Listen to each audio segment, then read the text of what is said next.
বাংলাদেশের রাজনৈতিক মঞ্চ যেন আবারও উত্তপ্ত। একদিকে ছাত্রদের রক্তে রঞ্জিত জুলাই অভ্যুত্থানের পর গঠিত ড.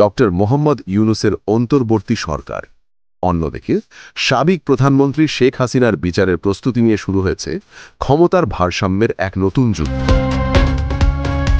এই প্রেক্ষাপটে হঠাৎই বিএনপি মুখ খুলেছে, আর তাদের বার্তা এবার সরাসরি ইউনূস সরকারের উদ্দেশ্যে।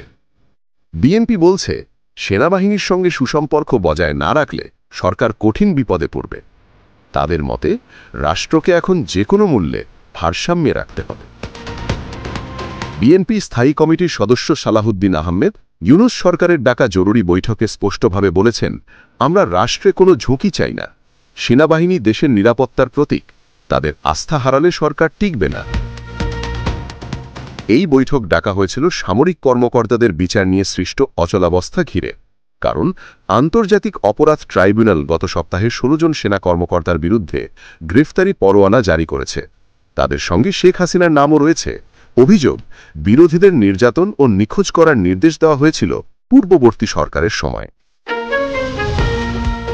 কিন্তু সেনাবাহিনী জানিয়েছে, তাদের অধিকাংশ কর্মকর্তা ইতিমধ্যেই সামরিক হেফাজতে রয়েছেন, আর একটি ভবনকে ঢাকা ক্যান্টনমেন্টের ভেতরে অস্থায়ী কারাগার হিসাবেও ব্যবহার করা হচ্ছে।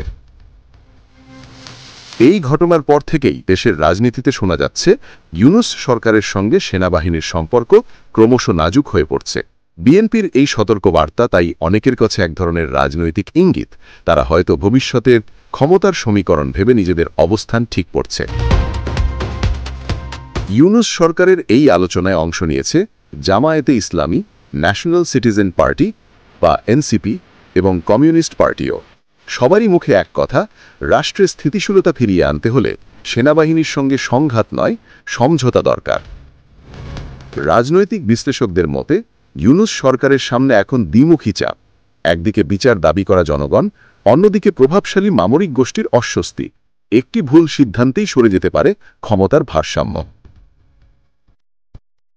আর তাই বিএনপির এই বক্তব্যকে অনেকে দেখছেন রাজনৈতিক সতর্কতা হিসাবে, আবার কেউ বলছেন এটি ভবিষ্যতের এক জোট রাজনীতির ইঙ্গিত।